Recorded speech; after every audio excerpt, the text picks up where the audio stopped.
Now, does this mean the bees are going to swarm?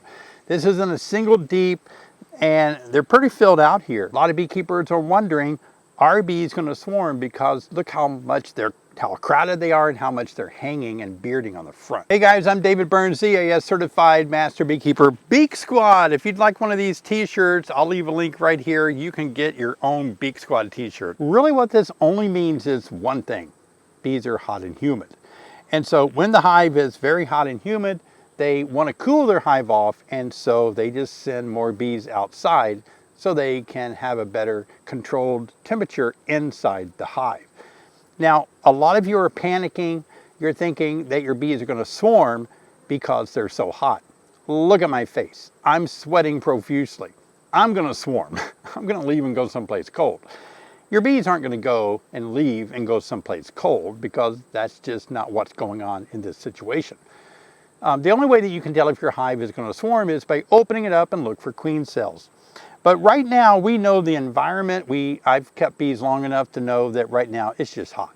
And bees are controlling the temperature inside the hive to keep it somewhere between 91, 95 degrees in the brood nest area by ventilating the hive, keeping it cool. And this is one of the ways they do it. Now, does this guarantee that bees won't swarm? Not really. Bees can swarm in late summer or fall, even though most of the swarms that we see occur in the springtime. It's still possible in the fall. But we're not too worried about it in this situation. You cannot tell on the outside if bees are going to swarm. You have to get inside and actually do an inspection, look for swarm cells, see what's going on. I would say that since this is a single box, they could be overcrowded, but in all reality, all the other hives that have 5 or 6 boxes on them, they're all doing this. So those of you that are new to beekeeping, this is your first year to see this. We're all used to it. This is what happens. This is what bees do when they get hot and it's very humid outside. In the old days, when I used solid bottom boards, bees would beard way out down to the ground and 2 or 3 feet out in front of the hive at night. That's how bad it was using a solid bottom board. Using a screen bottom board and opening that screen up does help with ventilation. Again, I'm showing all this week some techniques that you can use to cool your hive down. But again, I'm experimenting with some ventilation. I'm experimenting throwing ice on a hive. I'm experimenting with adding boxes on top.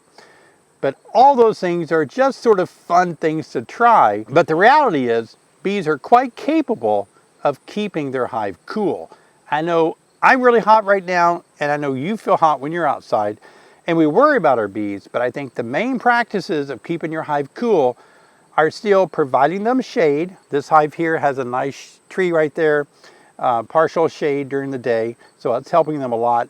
Provide a little bit of ventilation if you have a tiny little popsicle stick to put under the lid to jack the lid up a little bit, and provide a water source nearby. The bees can go out and gather water because they do use water to keep their hive cool. Now, if you are thinking about using a fan to keep your hive cool, I just made a video on doing a test run with using a small fan. Take a look at this video right here. You'll see whether or not a fan is really going to help you out. I'll see you guys over there.